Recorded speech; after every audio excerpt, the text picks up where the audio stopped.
তো সামনেই WBCS preliminary exam. তো মনে রেখো যে ডব্লিউবিসিএস প্রিলি পাস করতে গেলে শুধু ইতিহাস, ভূগোল, বিজ্ঞান, অঙ্ক বা ইংলিশ এগুলো পড়লে হবে না। তোমাকে ইকোনমি এবং পলিটি খুব জোর দিয়ে পড়তে হবে, কারণ এই দুটো জায়গা থেকে একদম ছাঁকা মার্কস পাওয়া যায়। বিশ্বাস করো, তুমি যদি ইকোনমি এবং পলিটি একবার বুঝে যাও না, তাহলে এর মতো ভালো সাবজেক্ট আর পাবে না। কারণ এখানে কোশ্চেন খুব বেশি ঘুরিয়ে ফিরিয়ে আসে না, শুধু তোমার যেটুকু বোঝার জ্ঞান তার ওপরেই বেস করে কিন্তু কোশ্চেন আসে প্রিলিতে। তো বলবো, দেখো ইকোনমির অনেক ভালো ভালো ক্লাস আমাদের করানো আছে প্লে লিস্টে, সেখান থেকে গিয়ে থ্রু আউট তুমি বুঝে নিতে পারো। বাট যেহেতু সময় খুবই কম, তাই যে জায়গাগুলো তোমাদেরকে না ধরিয়ে দিলে নয়, সেরকম কিছু আজকে টপিক ধরিয়ে দেবো। তো এর আগেও একটা ইকোনমির ক্লাস আমি কয়েকদিন আগে করেইছিলাম, সেটা তোমরা এই ভিডিওর শেষে পেয়ে যাবে। তো বলি, আজকের ক্লাসটা অনেক টার্ম তোমাদের জানা হতে পারে বা জানা থাকতে পারে, আবার অনেকগুলো অজানা হতে পারে। তো বলবো, দেখো প্রতিটা জিনিস কিন্তু ইম্পর্টেন্ট বলেই আমরা করিয়ে দিচ্ছি। তো একটু চোখের দেখা দেখে যাও, আর যতটা মেমোরিতে নেয়ার নিয়ে নাও, কারণ এখান থেকে কোশ্চেন আসার চান্স প্রবল। প্রথমে যেটা আসবো, দেখো ইনফ্লেশন বা মুদ্রাস্ফীতি। সবাই আমরা অলমোস্ট শুনছি সবসময় মুদ্রাস্ফীতি মুদ্রাস্ফীতি বাজারে ঘটছে। এখন জিনিসটা থেকে কেমন কোশ্চেন আসতে পারে সেটা তো ডিফারেন্ট ম্যাটার, বাট যদি বুঝে নাও তাহলে তোমার সমস্ত কোশ্চেন অ্যান্সার করা কিন্তু ইজি হয়ে যাবে। তো inflation is the sustain increase in general price level of goods and services over a period of time. একটা সময় ধরে জিনিসপত্রের দাম বা সার্ভিসের দাম ক্রমান্বয়ে বেড়ে যাওয়া, এই জিনিসটাকে বলছে inflation. As inflation rises, the purchasing power of money falls. এটা ঠিক যে কোনো জিনিসের দাম যখনই বেড়ে যাচ্ছে তখন সেটার ক্রয় ক্ষমতা কিন্তু কমে যাবে। জিনিসের দাম বাড়লে ক্রয় ক্ষমতা অটোমেটিক্যালি কমে যায়। যেমন দেখো, রিসেন্টলি গ্যাসের দাম বাড়ছে, মানুষ কনজিউমাররা ধীরে ধীরে আস্তে আস্তে গ্যাসের ব্যবহারও কমাচ্ছে। তো দাম বাড়লে ব্যবহার কমাতে হবে, এটা নিয়ম। তো নির্দিষ্ট সময়ে পণ্য ও পরিষেবার সাধারণ মূল্যস্তর ক্রমাগত বৃদ্ধি পাওয়াকে মুদ্রাস্ফীতি বলে। তাহলে মুদ্রাস্ফীতি কেমন হবে? পুরো গ্রাফটা ঠিক এরমভাবে হবে, কোনো জিনিসের দাম এখান থেকে শুরু হয়েছিল, এরমভাবে আস্তে আস্তে আস্তে আস্তে গ্র্যাজুয়ালি ইনক্রিজ করতে থাকবে। এবার এক্সাম্পল যদি বলি, দেখো 2025 সালে চালের দাম ছিল 50 টাকা পার কেজি। 2026 সালে সেই চালের দাম কত এলো? 55 টাকা পার কেজি। অর্থাৎ দাম বেড়েছে 10%। এটি মুদ্রাস্ফীতির উদাহরণ। তাহলে চালের ক্ষেত্রে যদি বলা যায় 25 এবং 26 বর্ষে ইনফ্লেশন বা মুদ্রাস্ফীতি কতটা হয়েছে, সেটা হচ্ছে 10% ইনফ্লেশন হয়ে গিয়েছে। হয়তো দেখা যাবে কোনো পরিবারের ইনকাম কিন্তু 10% বাড়েনি, বাট জিনিসপত্রের দাম, শুধু চালের দামই বেড়ে গিয়েছে 10%। এটাই হলো মুদ্রাস্ফীতি। চলো আরেকটু গভীরে যাই। হ্যাঁ, এই স্লাইডটা থেকে কিন্তু কোশ্চেন আসার চান্স সবচেয়ে বেশি, যে টাইপস অফ ইনফ্লেশন। ইনফ্লেশনের কতগুলো ধরন আছে। 1 নম্বর হচ্ছে demand pull inflation, cost push inflation, core inflation এবং হেডলাইন ইনফ্লেশন।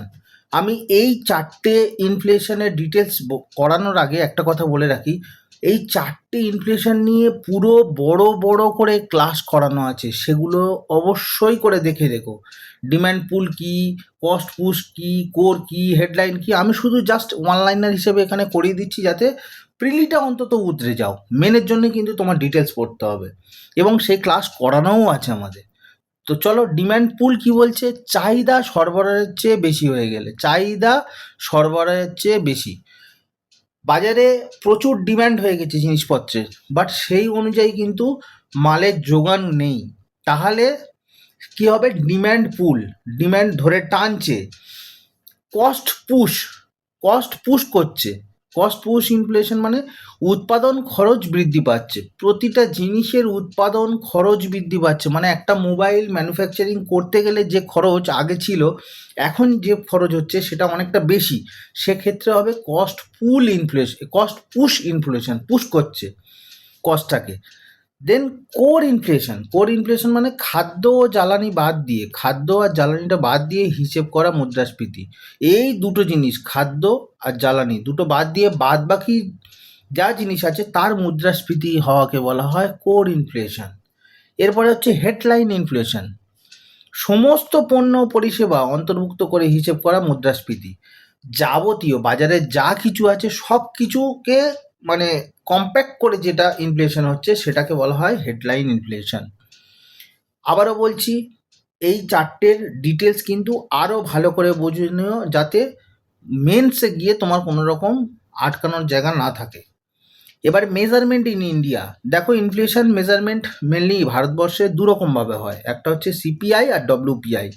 রিসেন্টলি ডিএ নিয়ে বা সরকারি কর্মচারীদের ডিএ মামলা নিয়ে তোমরা এই ডব্লিউপিআই সিপিআই এই টার্মগুলো খুব শুনেছো। তো কনজিউমার প্রাইস ইন্ডেক্স সেটা কি খুচরো মুদ্রাস্ফীতি পরিমাপ করে। বাজারে খুচরো জিনিসপত্রের মুদ্রাস্ফীতি হলে সেটাকে আমরা কিসের মাধ্যমে নির্ধারণ করি? কনজিউমার প্রাইস ইন্ডেক্স দিয়ে। আর পাইকারি মূল্যস্ফীতি পরিমাপ করে হচ্ছে হোলসেল প্রাইস ইন্ডেক্স। নাম দেখেই বোঝা যাচ্ছে হোলসেল মানে পুরোটা, পাইকারি বড় ব্যাপার, আর কনজিউমার প্রাইস ইন্ডেক্স হচ্ছে ছোট ক্ষুদ্র জিনিস। তো দেখো, সমস্ত জিনিসের তো ভালো মন্দ থাকবেই, তেমন ইনফ্লেশনের কিন্তু এফেক্ট আছে। সেই এফেক্টটা কি? পজিটিভ এফেক্ট এবং নেগেটিভ এফেক্ট। বা মুদ্রাস্ফীতির আবার পজিটিভ, হ্যাঁ মুদ্রাস্ফীতির পজিটিভ এফেক্ট আছে। কি? ব্যবসা ও বিনিয়োগ উৎসাহিত হতে পারে। যারা ব্যবসা করছে, যারা বিনিয়োগ করছে তারা উৎসাহিত হতে পারে। অর্থনৈতিক প্রবৃদ্ধি বাড়তে পারে। নেগেটিভ কি? টাকার ক্রয় ক্ষমতা কমে যায়। টাকার ক্রয় ক্ষমতা কমে যায়, সাধারণ মানুষ জীবনযাত্রার ব্যয় বেড়ে যায় এবং সঞ্চয়ের প্রকৃত মূল্য কমে যায়। বোঝা গেল? পজিটিভ দিক হচ্ছে শুধুমাত্র বুঝবে যে ব্যবসায়ীদের ক্ষেত্রে খুব ভালো ইনফ্লেশন হলে, অর্থনৈতিক প্রবৃদ্ধি বেশ ভালোই হয়। নেগেটিভ ক্ষেত্রে কি? মানে আমাদের আম আদমিদের যে সমস্যাগুলো হয় সেগুলোই হচ্ছে দৈনন্দিন জীবনের যে জিনিসপত্রের দাম বেড়ে যাচ্ছে, সঞ্চয় কমে যাচ্ছে, টাকার ক্রয় ক্ষমতা দিন দিন হ্রাস পাচ্ছে, এগুলো হচ্ছে এফেক্ট অফ ইনফ্লেশন। এফেক্ট মানে ইনফ্লেশনের হওয়ার কারণে এই নেগেটিভ ইম্প্যাক্টগুলো সমাজে সাধারণ মানুষের ওপর পড়ে। নেক্সট টপিক হচ্ছে digital public infrastructure. Digital public infrastructure, যেটাকে সংক্ষেপে বলছে ডিপিআই। যদি তোমরা এটা সম্বন্ধে জেনে থাকো ওয়েল অ্যান্ড গুড, যদি না জেনে থাকো খুব ভালো করে বুঝে নাও, পরীক্ষায় আসতে পারে। তো ডিজিটাল পাবলিক ইনফ্রাস্ট্রাকচার হলো এমন ডিজিটাল প্ল্যাটফর্ম বা সিস্টেমের সমষ্টি বা যা সরকার, নাগরিক এবং ব্যবসার মধ্যে নিরাপদ, দ্রুত এবং সহজ পরিষেবা প্রদান করে। সকল এটা হচ্ছে একটা ডিজিটাল প্ল্যাটফর্ম বা সিস্টেম যেটা কি করছে? সরকার, নাগরিক এবং ব্যবসার মধ্যে নিরাপদ, দ্রুত এবং সহজ পরিষেবা প্রদান করে। মানে এটা একটা এনভায়রনমেন্ট ক্রিয়েট করছে। সেক্ষেত্রে সেখানে কি হবে? একটা প্ল্যাটফর্মের মধ্যে সবটাই সেখানে দেখাশোনা হবে। তো নাগরিকদের জন্য ডিজিটাল পরিষেবা, পরিচয় যাচাই ও লেনদেনকে সহজ করার উদ্দেশ্যে গড়ে তোলা ডিজিটাল অবকাঠামোকে ডিজিটাল পাবলিক ইনফ্রাস্ট্রাকচার বলা হয়। DPI, digital public infrastructure. মানে পুরোটা যদি অ্যাব্রিভিয়েট করি তাহলে দেখো বোঝাই যাচ্ছে যে একটা ডিজিটাল প্ল্যাটফর্ম থাকবে, পাবলিকদের সমস্ত কিছু সেখানে ট্রানজ্যাকশান বা লেনদেন দেখা হবে এবং সেটা একটা ইনফ্রাস্ট্রাকচার আকারে উঠে আসবে। তখন এখন ইন্ডিয়াস ডিপিআই স্ট্যাক কী বলছে? ভারতের ডিপিআই এর 3টি প্রধান স্তম্ভ হলো কি কি? 3টে প্রধান স্তম্ভ একদম মুখস্থ করে নাও। সেটা হচ্ছে আধার, ইউপিআই এবং ডিজিলকার। কি কি বললাম? আধার, ইউপিআই এবং ডিজিলকার। সবটাই আমাদের দৈনন্দিন জীবনে কাজে লাগছে। আধার ডিজিটাল পরিচয় হিসাবে, ইউনিফাইড পেমেন্ট ইন্টারফেস যেটা ডিজিটাল পেমেন্টের জন্য আমরা ব্যবহার করছি দৈনন্দিন জীবনে, এবং ডিজিলকার মানে ডিজিটাল নথি সংরক্ষণ যেখানে হচ্ছে। এই 3টে জিনিসকে ইনক্লুড করেই ডিজিটাল পাবলিক ইনফ্রাস্ট্রাকচার কিন্তু গড়ে উঠেছে। প্রশ্ন বিভিন্নভাবে আসতে পারে, ভুল করবে না। কি কি বললাম? আধার, ইউপিআই আর ডিজিলকার, 3টে হচ্ছে পার্ট অফ ডিজিটাল পাবলিক ইনফ্রাস্ট্রাকচারের। তো আরেকবার দেখো মেজর কম্পোনেন্ট কি কি বললাম? আধার, ইউপিআই আর ডিজিলকার মুখস্থ করে রাখবে। এর বেনিফিট কি আছে?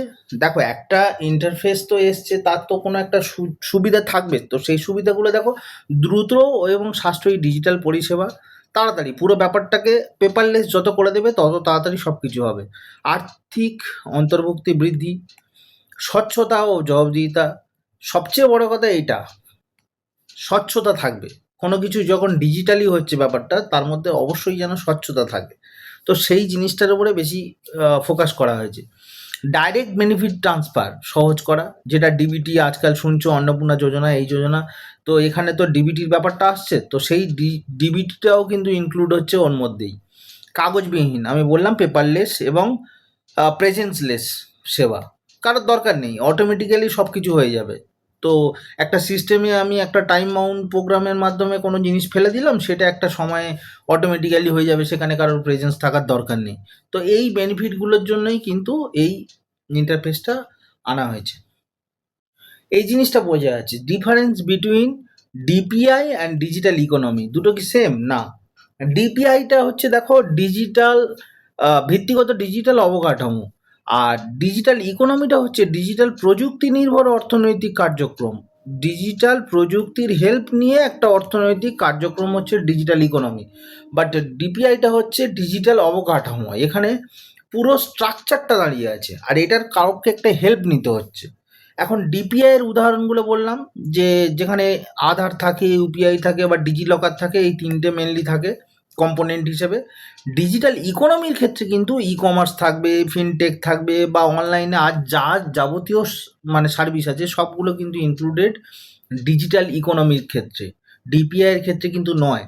তো এই জায়গাটা একটু খেয়াল রেখো, ডিজিটাল ইকোনমির সঙ্গে ডিপিআইকে কোনোভাবে গুলিয়ে দেওয়া চলবে না। উদাহরণ দিয়ে যদি এমসিকিউ দেয় তো ভুল করবে না। তো এরপরে যেটা পড়বো সেটা হচ্ছে ব্লু ইকোনমি, নীল অর্থনীতি। কারা কারা এর আগে ব্লু ইকোনমি সম্বন্ধে অলরেডি জানতে, একটু কমেন্ট বক্সে কমেন্ট করো। ব্লু ইকোনমি কিন্তু পরীক্ষার জন্য খুব ইম্পর্ট্যান্ট। ব্লু ইকোনমিক হলো সমুদ্র, মহাসাগর, উপকূলীয় অঞ্চল এবং জলজ সম্পদের টেকসই ব্যবহার করে অর্থনৈতিক উন্নয়ন, জীবিকা সৃষ্টি এবং পরিবেশ সংরক্ষণের ধারণা। তো সেক্ষেত্রে মনে রেখো এগুলো সব ওরিয়েন্টেড কিসে? সমুদ্র, মহাসাগর বা উপকূলীয় অঞ্চলে, এবং সেখানে যে জলজ সম্পদ সেটাকে ঘিরে ধরে যে অর্থনৈতিক ব্যাপারটা বা জীবিকা বা পরিবেশ সংরক্ষণ, পুরোটাই কিন্তু ব্লু ইকোনমির মধ্যে ইনক্লুডেড। তো সমুদ্র ও জলজ সম্পদকে পরিবেশের ক্ষতি না করে টেকসইভাবে ব্যবহার করে অর্থনৈতিক প্রবৃদ্ধি অর্জনের পদ্ধতিকে ব্লু ইকোনমি বলা হয়। দেখো কাকে ব্লু ইকোনমিক বলে সেটা তো তোমার বিষয় নয়, বা সেটা পরীক্ষায় আসবেও না। তোমার যেটা জানতে হবে যে ব্লু ইকোনমির মধ্যে কোনগুলো ইনক্লুডেড, কোন পার্টটাকে আমরা ব্লু ইকোনমি বলছি সেটা জানতে হবে। তো main sector of blue economy কী কী আছে? Fisheries, shipping and ports, coastal tourism, offshore renewable energy, marine biotechnology বা সিবেড মিনারেলস। কটা মনে রেখো, মুখস্থ করে রেখো, কারণ এর মধ্যে একটা অফ থাকবে, থেকে বলবে যে কোনটা এর ব্লু ইকোনমির পার্ট না, তখন তুমি কনফিউজড হয়ে যাবে। তো বলবো fishery, shipping, port, coastal tourism, offshore renewable energy, marine biotechnology এবং সিবেড মিনারেল। কটা একদম মুখস্থ করে রেখো। এখন ব্লু ইকোনমি ভারতবর্ষের জন্য এত ইম্পর্টেন্ট কেন সেটা জানতে হবে। দেখো ভারতে প্রায় ৭,৫০০ কিমি দীর্ঘ উপকূল রেখা রয়েছে। প্রথমে জিওগ্রাফি থেকে একটা কোশ্চেন, যে ভারতের কোস্টাল লেন্থ কত? ৭,৫০০। তো ভারতীয় অর্থনীতি, বাণিজ্য এবং জ্বালানি নিরাপত্তায় সমুদ্রের গুরুত্বপূর্ণ ভূমিকা রয়েছে। Ministry of port, shipping and waterways blue economy সংক্রান্ত বিভিন্ন উদ্যোগ পরিচালনা করে। কি কি মানে এই ব্লু ইকোনমিটা পুরোটা কার আন্ডারে? Ministry of port, shipping and waterway blue ইকোনমির আন্ডারে। এখন বুঝতে পারছো ৭,৫০০ উপকূল রেখা মানে ভারতবর্ষের মানে অর্থনীতির জন্য কিন্তু একটা বড় জায়গা।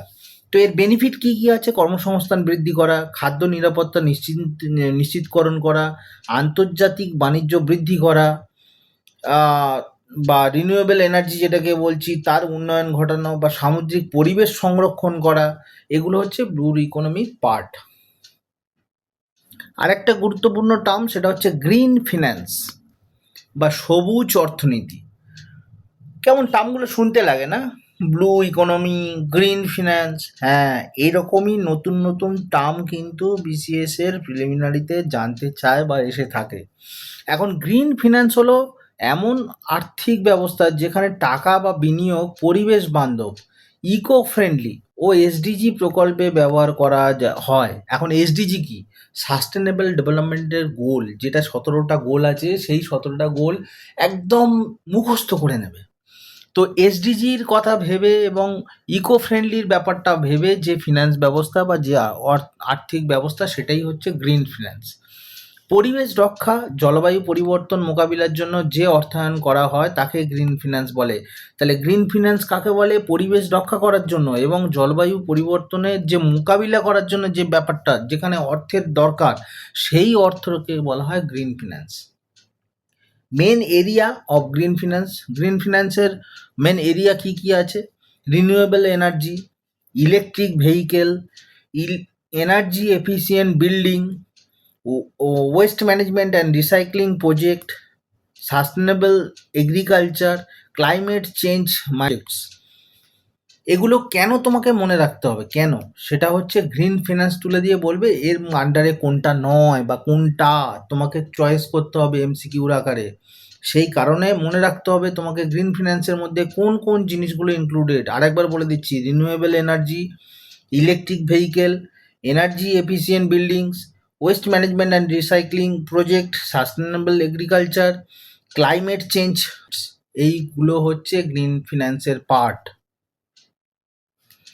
তো গ্রিন ফিন্যান্স যখন বুঝলাম তখন ইনস্ট্রুমেন্টগুলোও বুঝতে হবে। গ্রিন ফিন্যান্সের কী কী ইনস্ট্রুমেন্ট আছে সেটা হচ্ছে green bond, climate fund, ESG investment. ইএসজিটা কি না, এনভায়রনমেন্ট, সোশ্যাল এবং গভর্নেন্স, এই তিনটেকে ইনক্লুড করে বলা হয় ইএসজি, এনভায়রনমেন্টাল, সোশ্যাল এবং governance. Carbon credit trading and sustainable loans, এই কটা ইনক্লুড কি করে, এই কটা হচ্ছে instrument of green finance, green ফিন্যান্সের ইনস্ট্রুমেন্ট এগুলো। এখন গ্রিন বন্ড খুব ইম্পর্টেন্ট। সেটা হচ্ছে গ্রিন বন্ড হলো এমন একটি বন্ড যেখানে সংগৃহীত অর্থ শুধুমাত্র পরিবেশ বান্ধব প্রকল্পে ব্যবহার করা হয়। আমি তোমাকে গ্রিন ফিন্যান্স পড়াচ্ছি, তোমার পরীক্ষা হয়তো চলে এলো গ্রিন বন্ড, তখন আবার বলো না আমি জানতাম না। তো গ্রিন বন্ড তাহলে কি না, যেখানে শুধুমাত্র পরিবেশ বান্ধব প্রকল্পে ব্যবহার করা হবে, পরিবেশ বান্ধব প্রকল্পে ব্যয় করা অর্থ হচ্ছে গ্রিন বন্ড। এর ইম্পর্টেন্ট কি আছে? ক্লাইমেট চেঞ্জ কমাতে সাহায্য করে, রিনিউয়েবল এনার্জি বৃদ্ধি করে, সাস্টেনেবল ডেভেলপমেন্ট নিশ্চিত করে, গ্রিন জবস তৈরি করে, পলিউশন কমায়। সবগুলোই মনে রাখতে হবে গো। পরীক্ষায় কোনভাবে কীভাবে কোন অ্যাঙ্গেল থেকে কোশ্চেন আসবে তুমি আমি কেউই জানি না, তোমাকে পুরোটা একদম গো থ্রু করেই যেতে হবে। দেখো, ইকোনমি যখনই কোনো টার্ম পড়বো না আমরা, সেই টার্ম পড়ার সাথে সাথে ইন্ডিয়া কিভাবে সেই জিনিসটার সঙ্গে রিলেটেড, এটা কিন্তু পরীক্ষার জন্য জানতে হবে। ভারত সবসময় কোনো রকম ফিনান্সিয়াল ডেভেলপমেন্ট হলে বা ফিনান্সিয়াল কোনো কিছু করলে ভারতের কি সেখানে স্বার্থ আছে, ভারতের কি ক্ষতি আছে, লাভ আছে, সেগুলো তোমার জেনে বুঝে এগোতে হবে। তো ইন্ডিয়া অ্যান্ড গ্রিন ফিন্যান্স বুঝে নাও। ভারতে গ্রিন ফিন্যান্স দ্রুত বাড়ছে, বিশেষ করে কোন কোন সেক্টরে দেখো, সোলার, ইভি এবং green hydrogen. Solar mission, EV policy এবং গ্রিন হাইড্রোজেন মিশন, এই তিনটের জন্য কিন্তু ভারতে গ্রিন ফিন্যান্স খুব ফাস্ট বাড়ছে। এখন রিজার্ভ ব্যাঙ্ক অফ ইন্ডিয়া এবং সরকারের বিভিন্ন নীতিতে সবুজ বিনিয়োগ উৎসাহিত করা হচ্ছে। আরবিআইও ব্যাপারটাকে উৎসাহিত করছে, বা ভারত সরকারও কিন্তু এ ব্যাপারে খুব উৎসাহিত হচ্ছে গ্রিন ফিন্যান্সের ব্যাপারে। তো দেখো, যেখানে সরকার এত উদ্যোগী হচ্ছে, যেখানে আরবিআই এগিয়ে আসছে, তো তার ইম্পর্টেন্স তো এমনিই বেশি। তো সময় খুব কম, আর হাতে কয়েকটা মাত্র দিন। চেষ্টা করো যতটা পারার এই মুহূর্তে নিজেকে সময় দেওয়ার, পড়ে মোটামুটি যাতে প্রিলি অন্তত উদ্ধার করতে পারো সেই ব্যবস্থা করো। কারণ আমি সবসময় বলতাম যে পরীক্ষা কবে হবে, কি হবে, এই নিয়ে চিন্তা না করে তুমি তোমার প্রিপারেশন লেভেল সবসময় ঠিক রাখো। তো তোমরাই অনেক গুজবে কান দিয়ে ভেবেছিলে 14 তারিখ হবে না, এই দিন হবে না, অমুক দিন হবে না, ওই মাসে হবে না। এসব নিয়ে না অডিট হওয়ার কোনো দরকার নেই। পড়তে তোমাকে হবে যখন, আজ হোক আর কাল হোক, কী যায় আসে। এবং পড়তে ততদিনই হবে যতদিন তুমি চাকরি না পাচ্ছ। এটাই যখন তোমার আল্টিমেট লক্ষ্য একটা চাকরি পাওয়া, তাহলে পড়াশোনা আজ না হয়ে কাল, কাল না হয়ে পরশু হলে কী যায় আসে। তো চলো, সবাই ভালো থেকো, খুব ভালো করে পড়ো, এইটুকুই বলার। সামনে কিন্তু প্রচুর পরীক্ষার অ্যাডভার্টাইজমেন্ট আসছে এবং তোমাদের কাছে একটা দিগন্ত খুলে যাচ্ছে। মানে তোমরা হচ্ছে সেই বেস্ট জেনারেশন হতে চলেছো, অন্তত সরকারি চাকরির ক্ষেত্রে। তো সেই ভেবে কিন্তু নিজেকে তৈরি করো। টাটা।